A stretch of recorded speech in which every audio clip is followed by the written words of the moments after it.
Mas si aún nosotros o un ángel del cielo os anunciare otro evangelio diferente al que os hemos anunciado, sea anatema. Como antes lo había dicho, también ahora lo digo: si alguno os predica otro evangelio del que habéis recibido, sea anatema.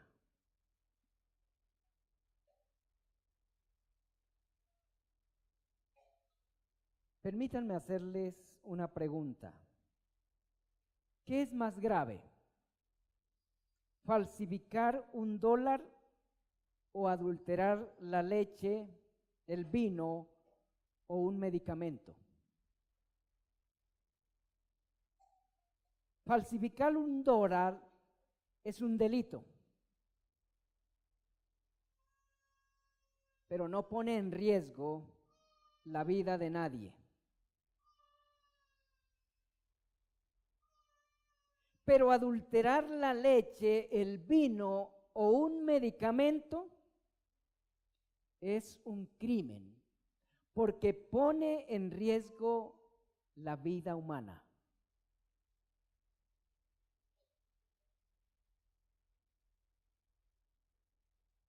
Quien hace esto último, cualquier persona con sentido común diría que merece una sentencia ejemplar.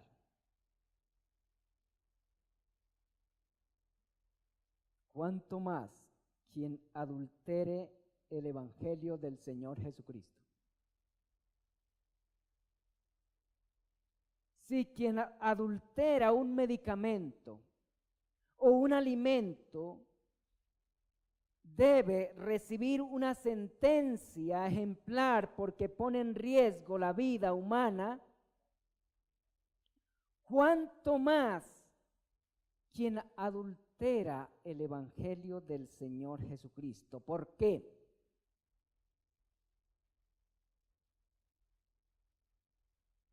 Porque el evangelio es la provisión dada por Dios para la salvación de los pecadores. Y es la única.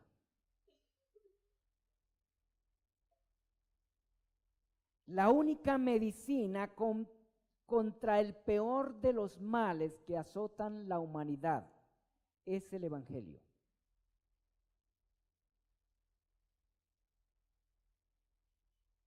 Si el evangelio fuese recibido por cada persona en el mundo, eso fuese suficiente para cambiar el mundo radicalmente.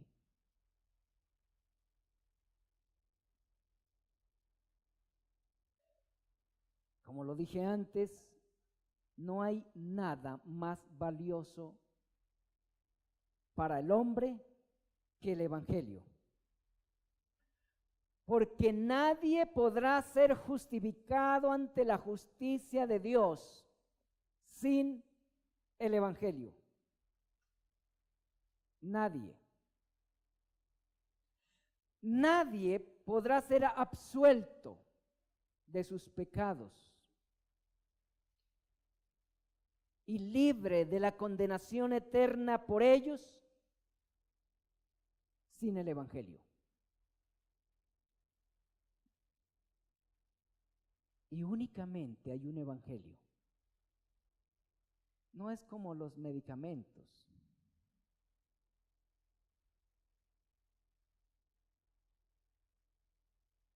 Los que saben de medicina algo,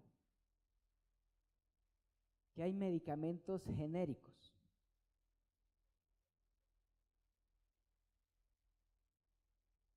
Hay un solo evangelio y no es genérico.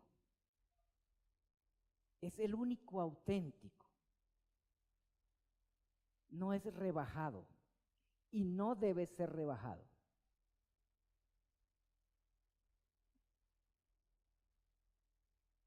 El texto dice que quienes prediquen otro evangelio diferente sea maldito. Y esto nos ha de hacer temblar a escuchar esto, tanto a los predicadores como a los oyentes. Y repetirnos esa pregunta. Como predicadores, ¿lo que he predicado, lo que predico, es el Evangelio? Y como oyentes, lo que he escuchado, como creyentes, lo que he creído, ¿es el Evangelio? Si no es, estamos en grave peligro. El texto dice claramente: quien predique otro evangelio sea maldito. Y esta maldición es proferida por el Espíritu de Dios. No es una maldición proferida por un hombre que se le ocurrió maldecir a alguien. Las maldiciones de los hombres no tienen demasiada importancia, pero esta sí tiene mucha importancia.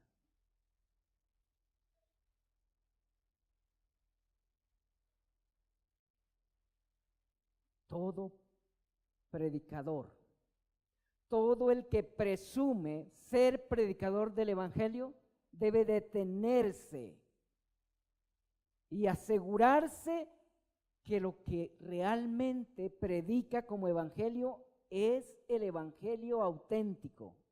Porque si no es, esa maldición sí le alcanza. Esa no será pasada por alto, porque es Dios mismo quien la ha pronunciado. Por tanto, es urgente saber qué es el Evangelio. Es urgente para todos. Es urgente asegurarnos qué es el Evangelio. Y es urgente hacerle saber a cada persona qué es el Evangelio, por su importancia.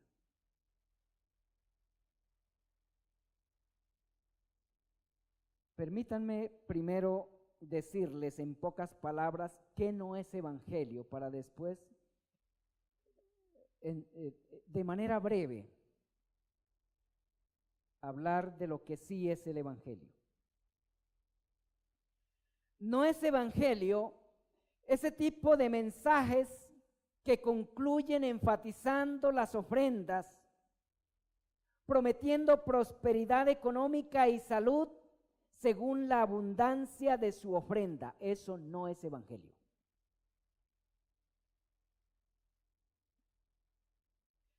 Tampoco es Evangelio ese tipo de mensajes que prometen bendiciones físicas y económicas a cambio de abundantes ofrendas.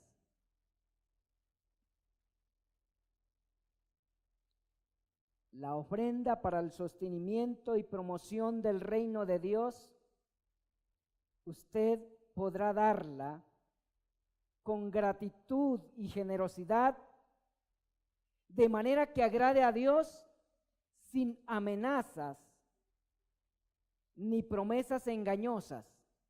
Eso lo podrá hacer cuando comprenda el verdadero evangelio y el valor que tiene para su vida y la de muchas otras personas. Entre tanto, no se deje engañar creyendo que puede comprar la gracia de Dios.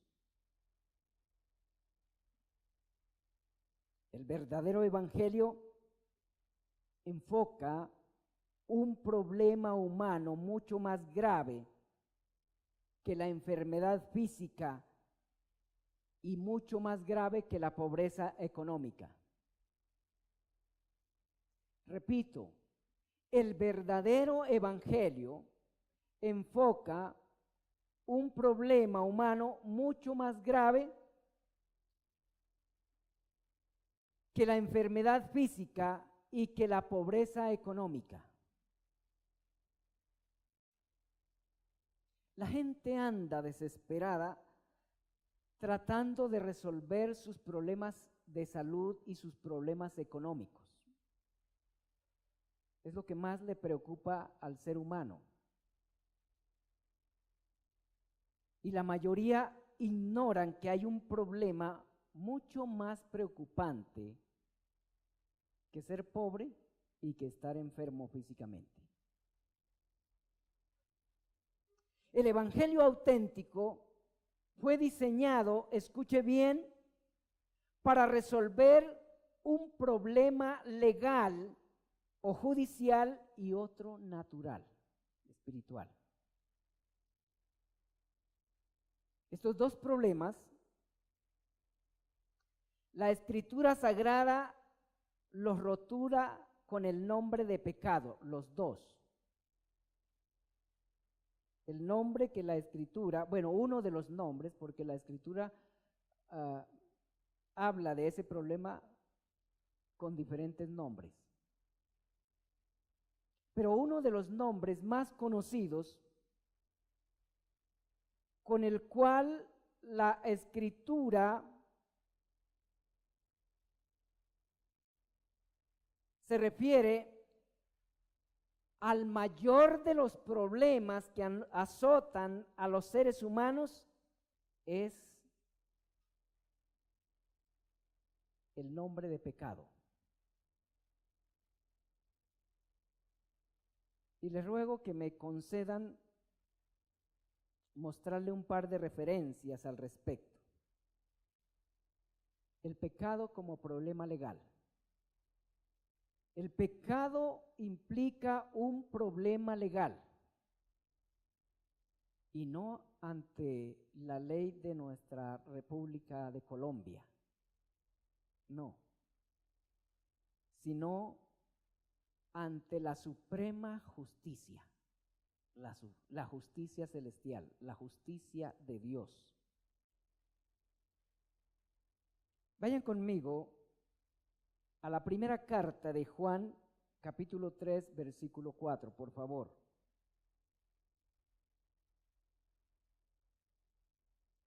Allí el apóstol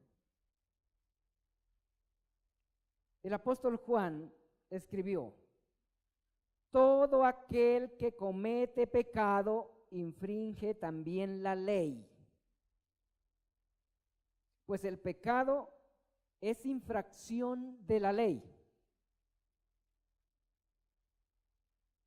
Esa es la definición que Juan le dio. El pecado es infracción de la ley. La ley a la que el texto se refiere es la ley de Dios.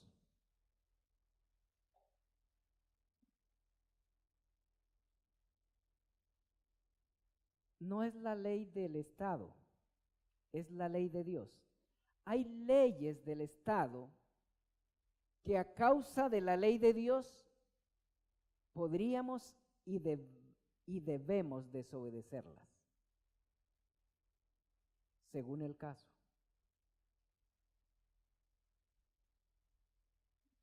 Pero la ley de Dios es absoluta. Y aquí el apóstol se está refiriendo es a la ley de Dios. Cuando una persona pasa un semáforo en rojo, está infringiendo la ley de tránsito establecida por el Estado, está pecando contra el Estado. Esa ley está en concordancia con la ley de Dios, con el sexto mandamiento. Pero hay otras leyes que no están ajustadas a la ley de Dios.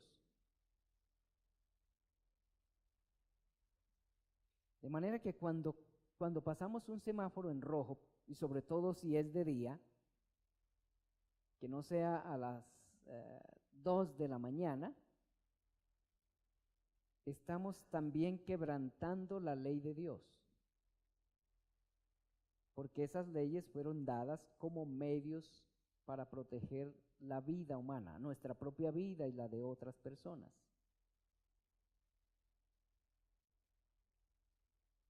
Pero aquí el texto se está refiriendo a quebrantar la ley de Dios específicamente. se peca, cuando se quebranta la ley. Cuando se infringe la ley de Dios, se peca. Y entramos en un problema legal ante la justicia de Dios. Así como cuando nos pasamos un semáforo en rojo, nos metemos en un problema legal ante la justicia del Estado.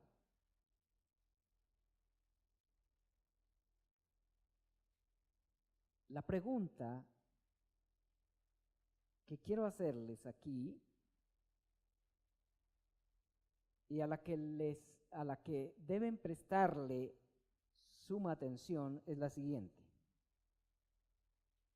¿Ha infringido o ha desobedecido usted algún mandamiento de Dios alguna vez?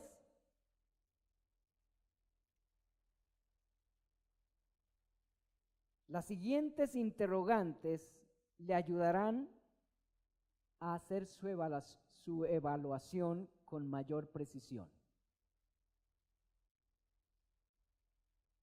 Y ruego que me sigan en estas evaluaciones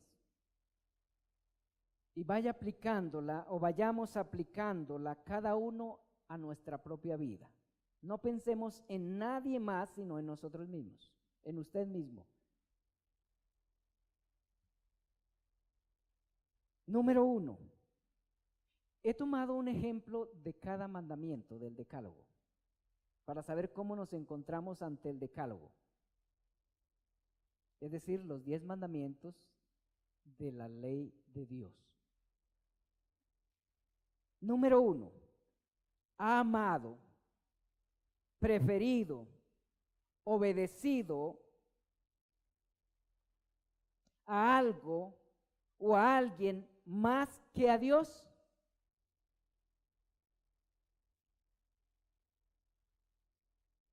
Si eso ha hecho, ha quebrantado el primer mandamiento. Y puede asegurarse de ello leyendo pasajes como los siguientes. Solo los voy a citar. Éxodo capítulo 20, versículo 3. Mateo capítulo 10, versículo 37. Juan capítulo 14, versículo 15. Capítulo 14, versículo 21 y 23. Y primera carta de Juan capítulo 2, versículos 3 al 4. Y la pregunta para el examen es: ¿ha amado, preferido, obedecido a alguien o a algo más que a Dios? Si eso hemos hecho en algún momento, así sea su esposa o su novia, su papá o su mamá, si lo ha amado más que a Dios, incluso su propia vida, ha infringido el primer mandamiento de la ley de Dios.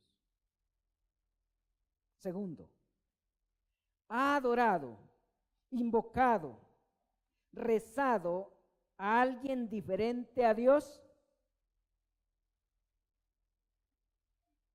Ha adorado a Dios a su manera, ignorando o pasando por alto las instrucciones que Dios ha dado en su palabra para ello.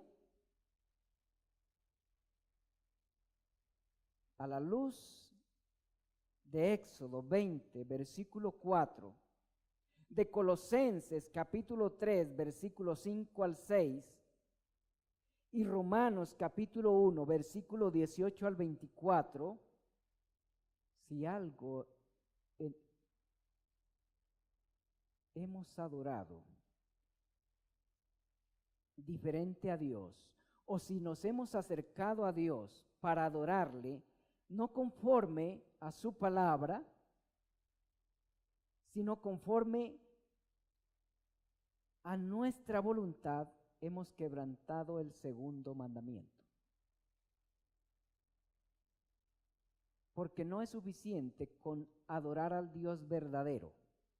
Es necesario que el Dios verdadero sea adorado como Él lo ha determinado, no como nos parece a nosotros.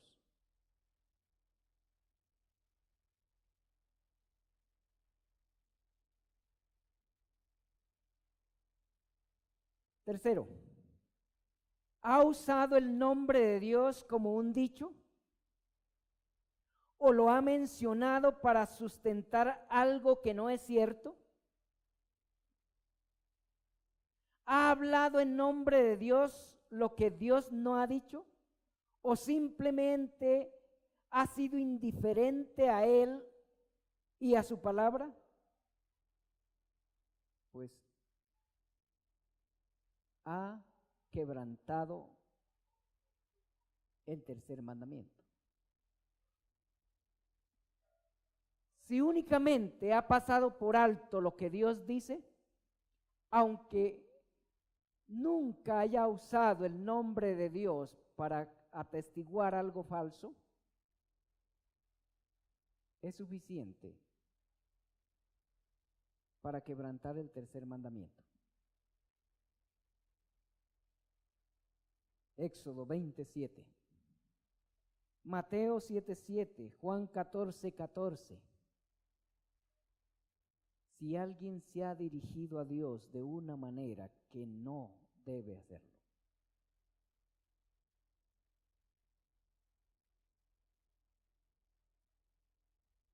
Cuarto, ha empleado el día del Señor para sus negocios personales, sus pasatiempos, sus quehaceres domésticos, o simplemente ha estado presente en la adoración de manera fría, distraída o insensible.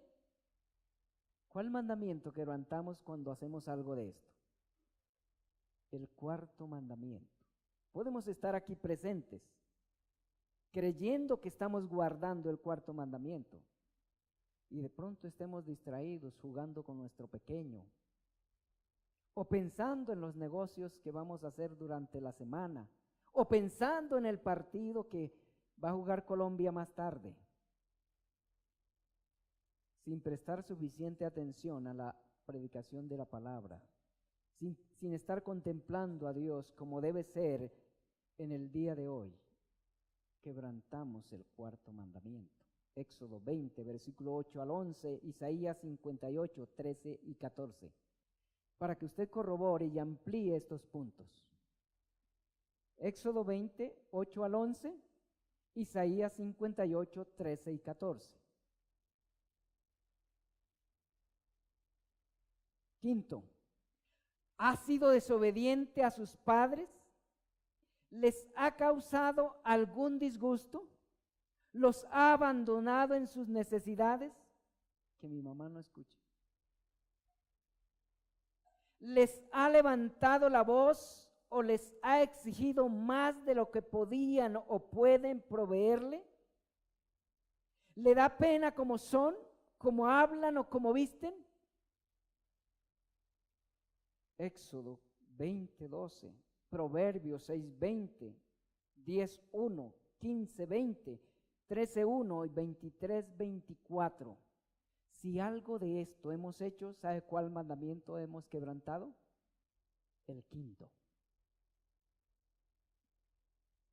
Sexto, ¿ha contribuido al fallecimiento de algún ser humano a propósito o por descuido suyo? A propósito, tal vez no. Por descuido, probablemente. ¿Le ha deseado a alguien algún mal? ¿O únicamente ha guardado algún rencor contra alguien? ¿Saben que Dios cuenta el aborrecimiento como homicidio?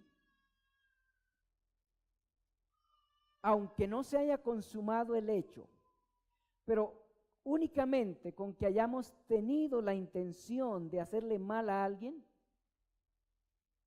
ante la justicia de Dios ya se nos cuenta como delito.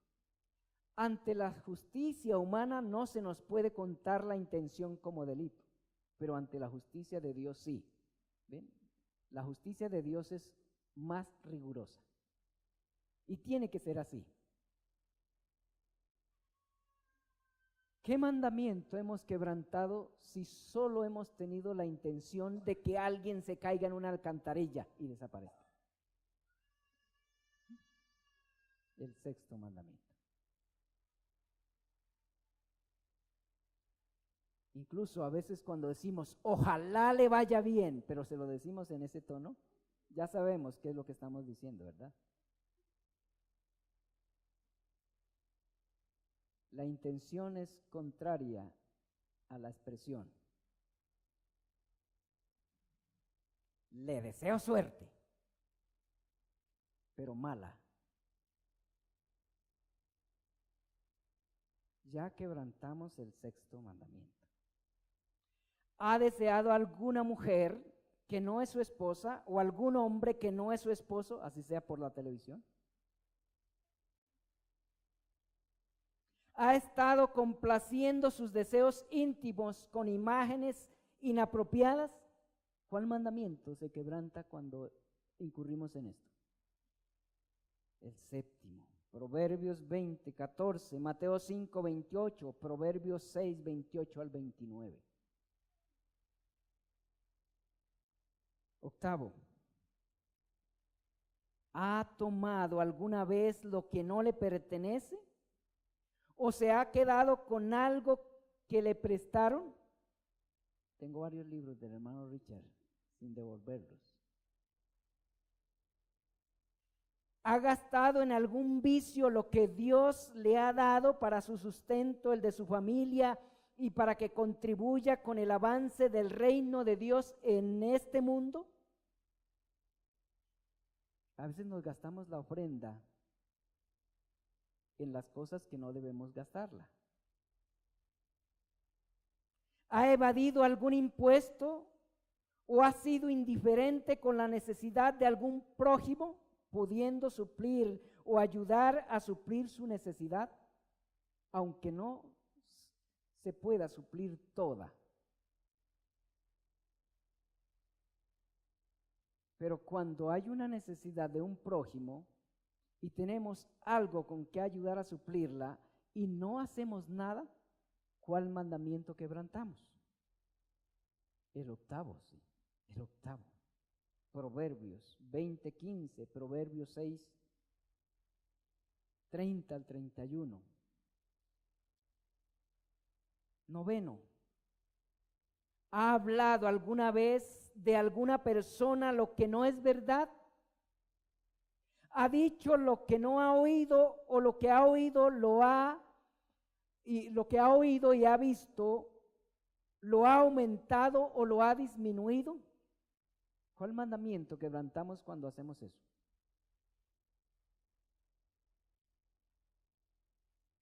El noveno.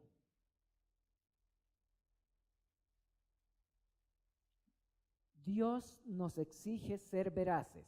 ¿Y ser veraz qué es? ¿Decir la verdad sobredimensionada o decir la verdad subdimensionada?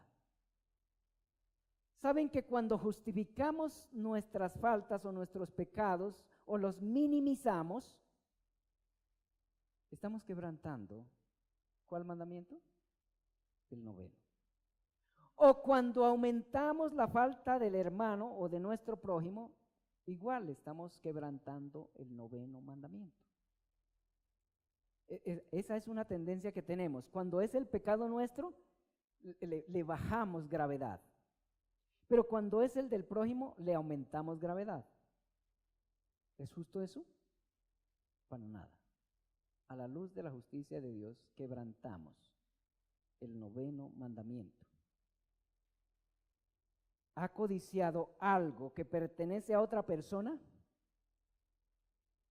¿Ha sentido disgusto por no tener lo que Dios le ha concedido a otras personas? ¿O se ha obsesionado por tenerlo? ¿Cuál mandamiento quebrantamos cuando hacemos algo de esto? El 10º mandamiento. Cuando nos obsesionamos por alcanzar algo. La obsesión es pecaminosa. La obsesión es la avaricia creciente. Hemos quebrantado el 10º mandamiento a la luz de Éxodo 20, 17, de Deuteronomio capítulo 7, versículo 25, de Josué capítulo 7, versículo 21, Proverbios, capítulo 25, versículo 23, y Primera Timoteo, capítulo 6, versículo 10. Hay varias referencias, y más que estas que acabo de mencionar, en las que las escrituras nos prueban que tales inclinaciones o actitudes son pecaminosas a la luz de la justicia de Dios. Si en algún momento alguno de nosotros hemos incurrido en estos asuntos, aunque haya sido únicamente de manera mental, hemos infringido la ley de Dios. Si en algún momento usted ha incurrido en alguno de estos asuntos, aunque sea de manera mental, ha infringido la ley de Dios y está bajo el juicio de Dios. Sepa y no se nos olvide que cualquier infracción a la perfecta e infinita ley de Dios merece condenación infinita. Mateo 5, 18 al 19. Santiago 2, versículo 10 y versículo 11, y Apocalipsis capítulo 21, versículo 8.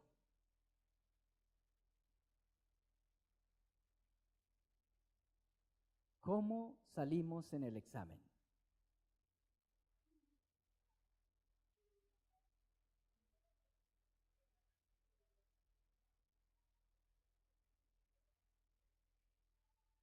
¿Podremos salir absueltos a la luz de este examen ante la justicia de Dios?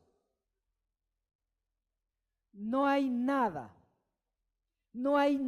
de nuestra parte que podamos ofrecerle a Dios para que nos perdone si hemos incurrido en esto. ¿Hay algún mandamiento frente al cual salimos absueltos? Y eso haciendo un examen superficial, por encima, porque este no es un examen exhaustivo. No hemos hecho un examen exhaustivo ni siquiera a la luz de un solo mandamiento. Este es un examen por encimita. ¿Alguien salió absuelto?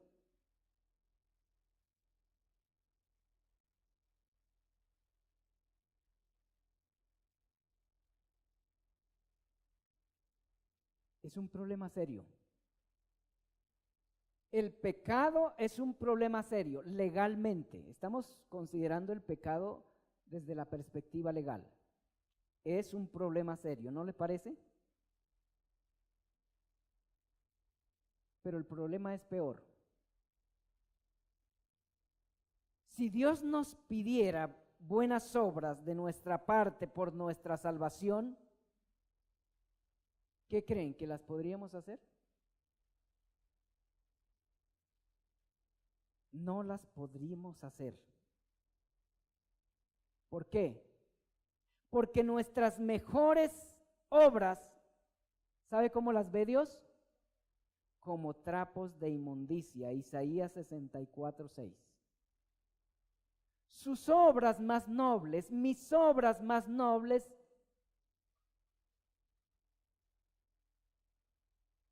son insoportables al olfato divino. Son como trapo de inmundicia, es lo que dice el texto. Y ustedes conocen cuál realmente o a qué es lo que se refiere realmente el texto. Ustedes saben cuáles eran los trapos de inmundicia en el tiempo de Isaías. Y si no lo saben, averígüenlo.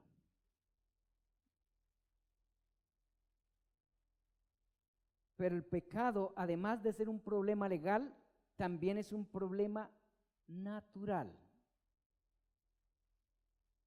¿Qué quiero decir con eso? Quiero decir que es un problema congénito.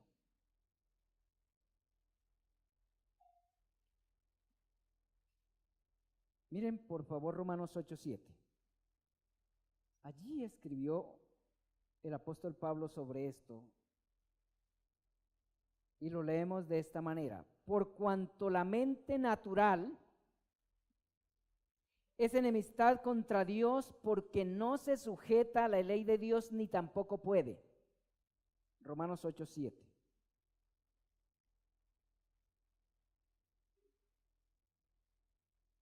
El pecado no es meramente un problema de actos contrarios a la ley de Dios. El pecado es también una condición, es un estado espiritual, una aptitud e inaptitud.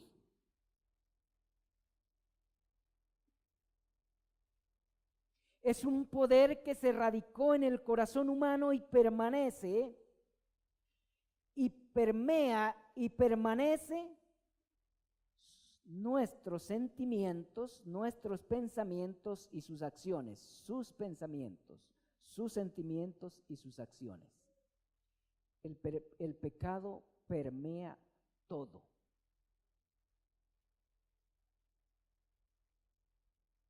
El pecado como problema natural es el que hace que seamos indiferentes, insensibles y hostiles a Dios, a sus obras y a su palabra. Y aquí debemos seguir haciendo el examen.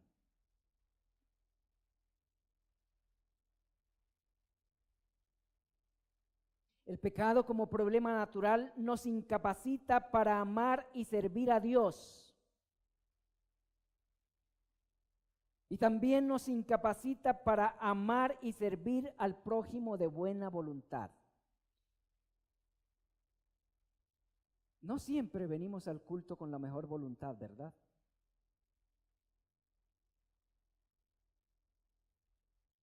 A veces nos paramos para ir al parque con mejor voluntad que para venir al culto.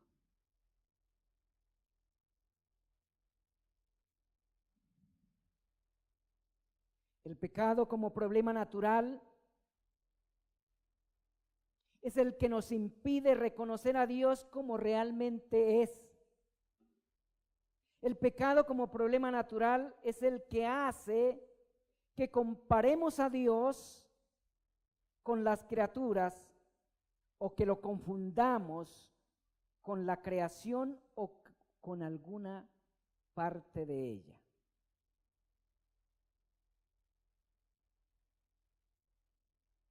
Algunos dicen: yo no adoro estatuas. Cuando voy a confesar mis pecados, me arrodillo ante un árbol o una piedra. Lo he escuchado a algunos decir eso. Es lo mismo. Es lo mismo. Romanos 1:21 y 22. Allí el apóstol Pablo escribió que Dios está airado con los que cometen la injusticia de confundir a Dios con la creación o con alguna parte de ella. Romanos 1:21 y 22. Hechos capítulo 1 versículo 29 también dice lo mismo. Esa indiferencia por la lectura de la Biblia, esa incredulidad y desobediencia que nos afecta a todos en diferentes medidas, se debe al pecado como problema natural.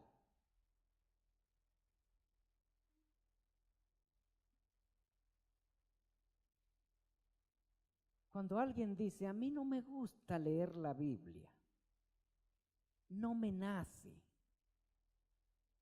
está confesando la gravedad espiritual en la que se encuentra.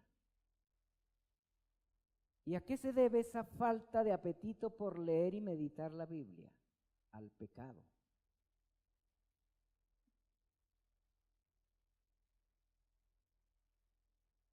Nacimos en ese estado.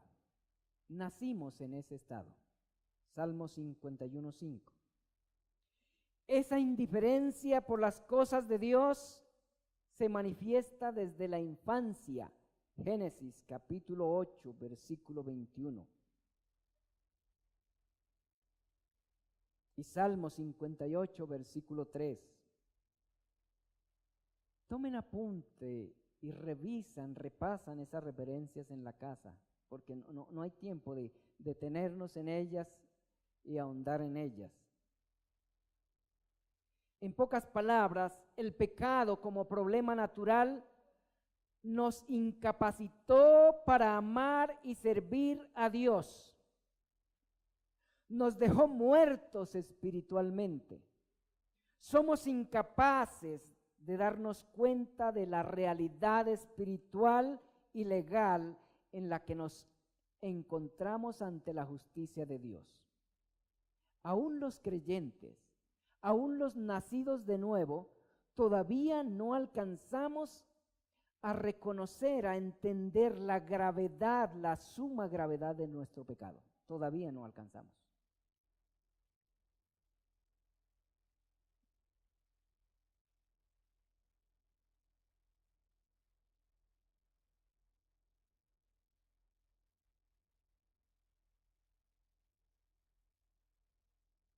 El primer problema, el legal, hace necesario que para que podamos ser salvos de la condenación merecida por nuestros hechos contra la ley de Dios,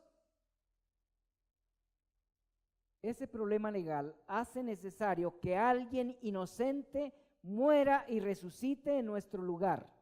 Y ahí es donde comienza el Evangelio.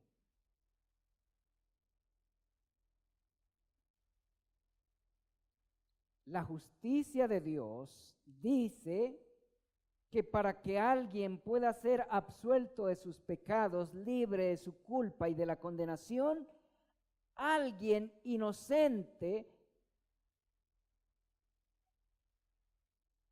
muera por él. Pero no solamente que muera, sino que tenga la capacidad de resucitar. La resurrección hace evidente que el sacrificio de muerte, o confirma que el sacrificio de muerte ha sido aceptado por la justicia de Dios. Y ahí es donde comienza a tener importancia la obra de Cristo. Por eso el Señor Jesucristo murió y resucitó. Recuerdan que Pablo dijo que si Cristo no resucitó, la fe en Él es vana. De manera que la muerte de Cristo sin la resurrección no hubiese servido para nada. Porque la ley de Dios exige que para que alguien sea absuelto de sus pecados y libre de la condenación por ellos, alguien debe morir en su lugar, pero alguien perfecto, que no hubiese pecado jamás, y después de muerto, ser capaz de resucitar.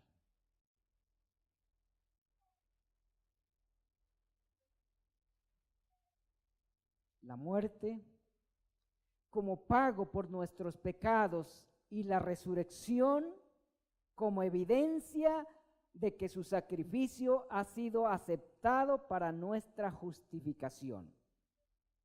Romanos 4:25. Y eso fue lo que vino a hacer el Señor Jesucristo. Y por eso el Señor Jesucristo y su obra salvadora, es decir, el Señor Jesucristo y lo que vino a hacer al mundo, su muerte y su resurrección son indispensables para la salvación de cualquier pecador.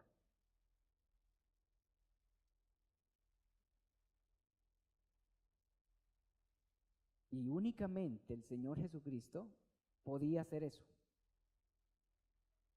Porque después de Adán no hay individuo alguno que hubiese podido cumplir esta norma de la justicia divina. En síntesis, eso es el Evangelio.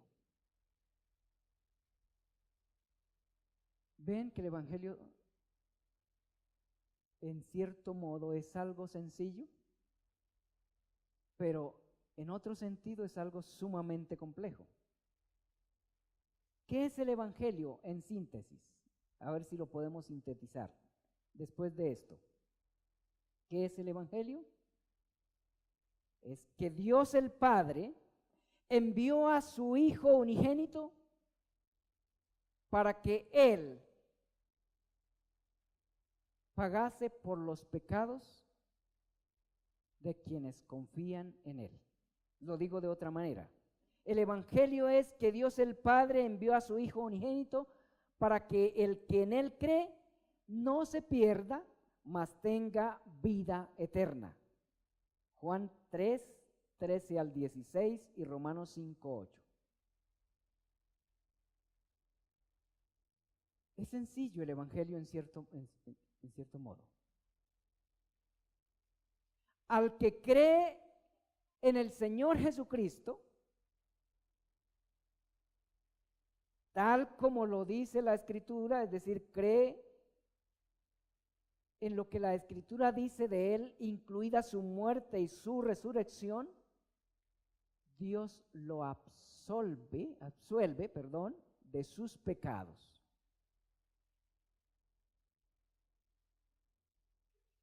En otras palabras, queda ante la justicia de Dios con su expediente completamente limpio. Y no limpio, sino que la justicia de Cristo le es puesta en su lugar.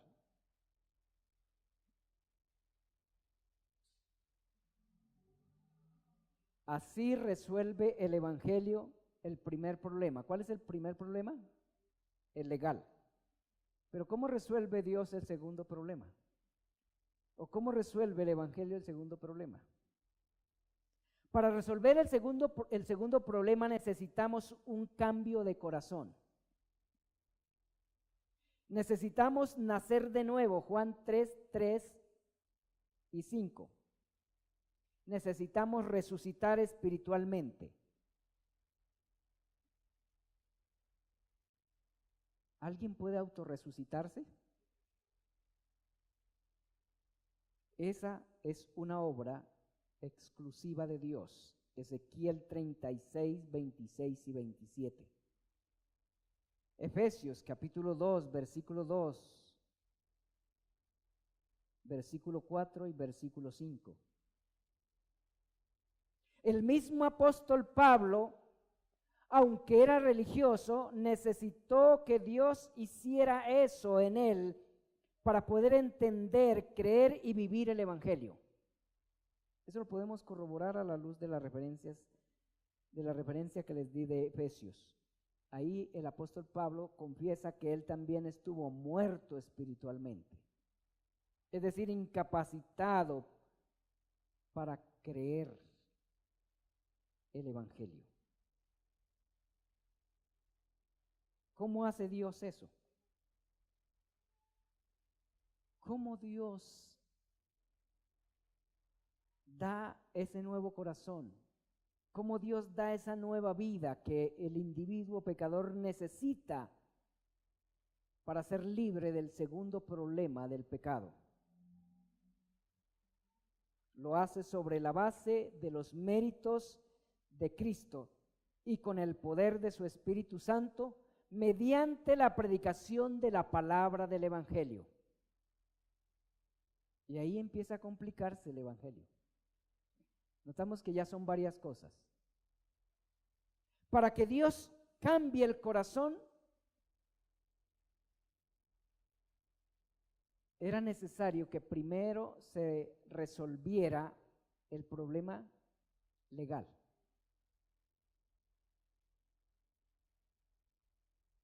Y partiendo de los méritos de la obra de Cristo,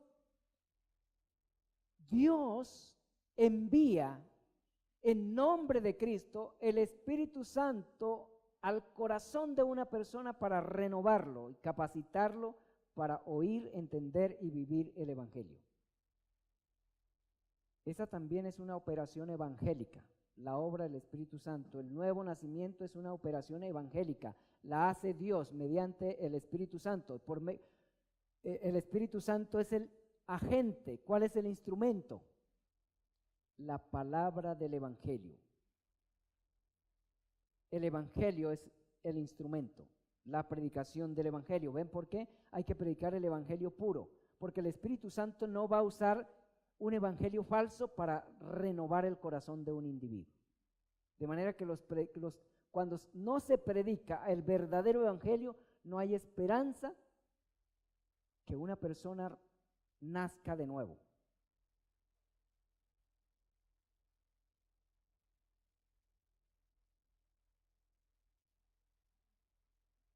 Y si quieren corroborar esto por las Escrituras, solo tienen que leer Primera de Pedro, capítulo 1, versículo 22, y Santiago, capítulo 1, versículo 18. También Juan, capítulo 6, versículo 63. En esas referencias que les acabo de dar, el Espíritu Santo mismo explica cómo obra y con qué.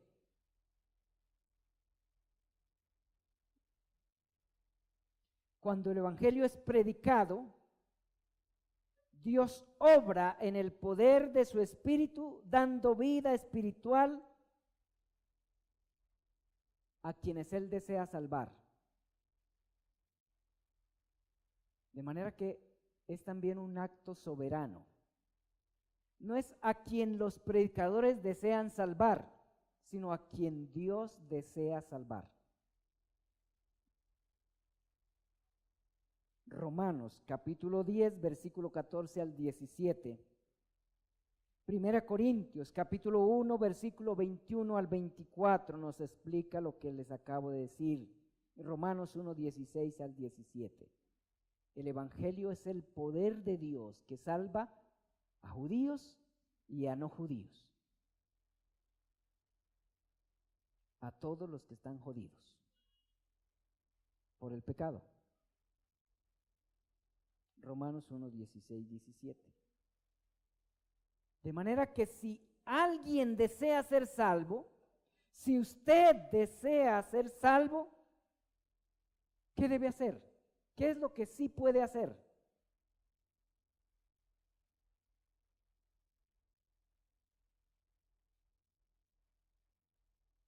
Exponerse al Evangelio. Eso sí lo puede hacer. Si alguien desea ser salvo, dedíquese a escuchar el Evangelio.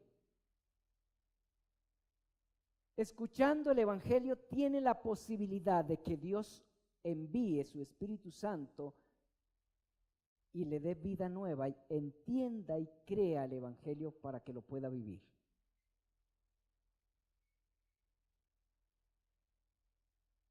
No hay posibilidad de que una persona sea salva o libre de su estado de incapacidad espiritual sin escuchar el Evangelio. No hay posibilidad. Y esto es lo que a algunos les parece locura. ¿Cómo es que Dios, escuchando la predicación del Evangelio, o cómo es que una persona escuchando la predicación del Evangelio puede cambiar su vida? Es la única manera, la única posibilidad de cambiar la vida es escuchando el Evangelio. La única. Mientras una persona escucha el Evangelio, tiene posibilidad de ser salva. Pero si una persona se niega a escuchar el Evangelio, se está negando a la posibilidad de ser salvo.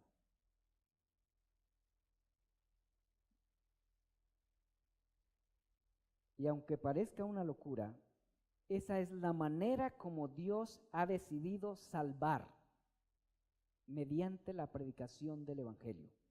Hechos capítulo 16, versículo 14 al 15. Y capítulo 2, versículo 37 hasta el 40 y algo, no recuerdo hasta dónde. Pero son pasajes que nos explican este proceso de salvación. Dios nos salva sin la predicación del Evangelio. El único instrumento mediante el cual Dios salva es mediante la predicación del Evangelio. Pero escuchemos, no nos olvidemos, el Evangelio puro. Un evangelio falso no salva, engaña.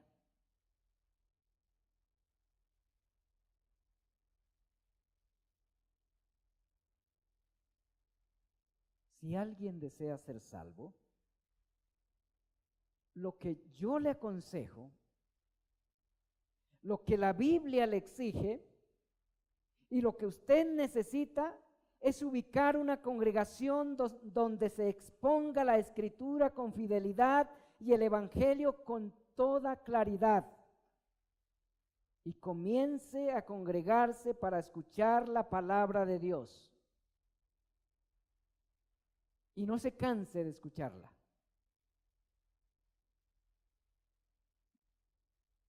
Pero además, tome su Biblia, léala y medite incansablemente en lo que lee y suplíquele a Dios que le enseñe el Evangelio. No le suplique tanto por su salud, por su situación económica. Suplique más porque Dios le enseñe el Evangelio. Antes de salir de su casa para dirigirse a la congregación donde se predique el Evangelio, suplíquele a Dios que pueda oír y creer el Evangelio.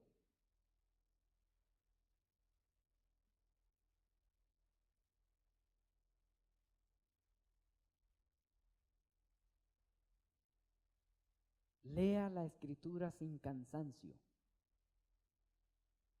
Si no tiene tiempo para ninguna otra cosa, el tiempo que le quede, utilícelo para leer la Biblia, la palabra de Dios. Ella le puede hacer sabio para la salvación que es en Cristo Jesús, porque eso mismo es lo que dice la Biblia. Segunda Timoteo, capítulo 3, versículo 15 al 16. Incluso para los salvos, para los ya salvos, es necesario que para que podamos crecer en santidad, para que podamos ser salvos del pecado que aún nos afecta, el único remedio es coger la Biblia y beber, comer Biblia a todo momento. Si usted es de esas personas que tienen poco tiempo libre, es decir, libre de su trabajo, libre de sus compromisos laborales, utilice ese poquito de tiempo en alimentarse con las Escrituras, en beber de ellas, en bañarse con ellas.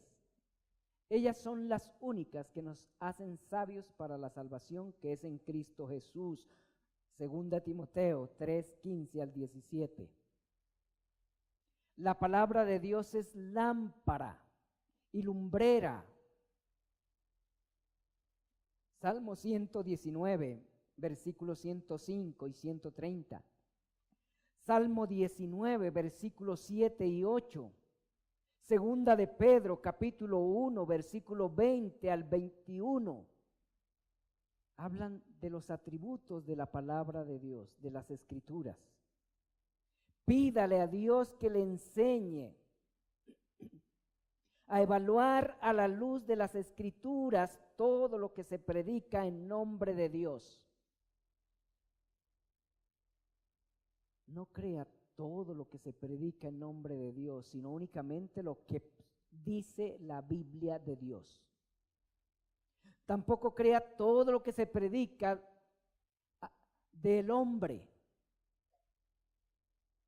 sino únicamente lo que la Biblia dice del hombre en las Escrituras.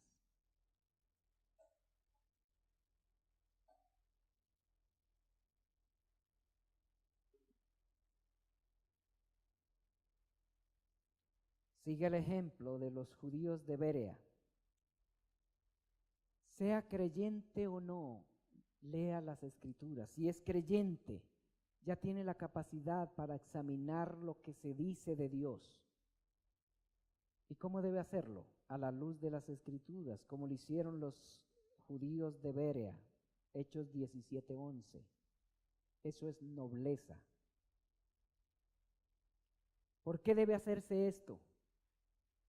Porque muchos engañadores han salido por el mundo, farsantes, con hábiles ardides, con habilidades seductoras, pero con un evangelio falsificado.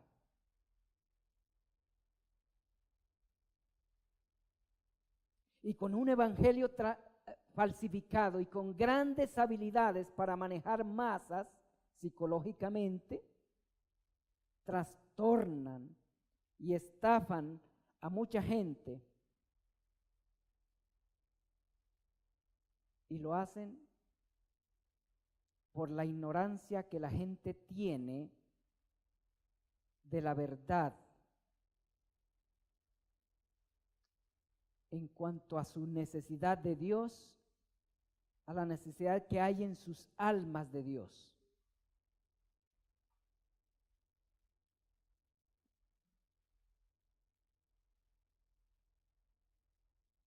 Quiero decir para terminar lo siguiente. Es necesario entender que ser creyente es diferente a ser crédulo. Ser creyente es diferente a ser crédulo. Ser creyente es asegurarse por la Escritura de lo que debe creer, no únicamente por la imagen, elocuencia o popularidad del predicador, sino por la veracidad de lo que predica. No sea crédulo, sea creyente. Y el creyente siempre hace el ejercicio de examinar lo que escucha de Dios y de sí a la luz de las Escrituras. Esa es la actitud de un buen creyente. Examina todo lo que escucha de Dios, porque sabe que de Él, de eso, depende su salud espiritual, su vida en el más alto sentido. De lo que creamos del Evangelio depende nuestra vida eterna. Y también depende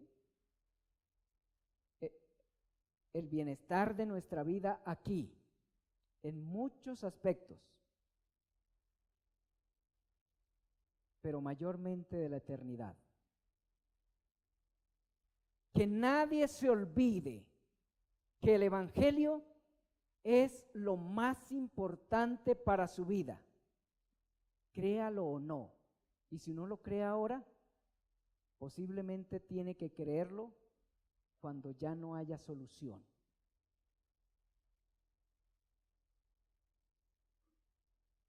Escudriñe las Escrituras y asegúrese a la luz de ella que es el Evangelio en la amplitud y profundidad posible. Porque el Evangelio es algo sencillo, pero también es algo sumamente complejo.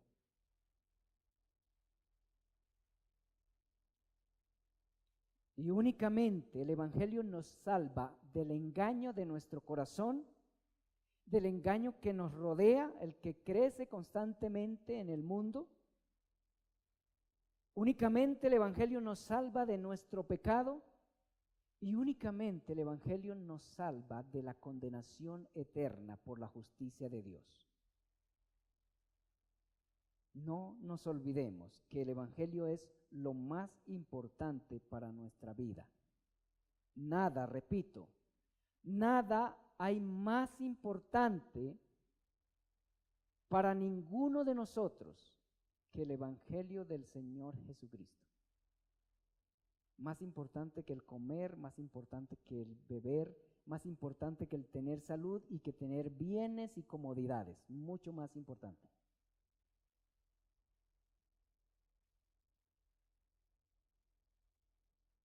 Oremos. Señor, muchas gracias por el privilegio que me has dado nuevamente de predicar tu palabra. Y te ruego, amado Señor, que perdones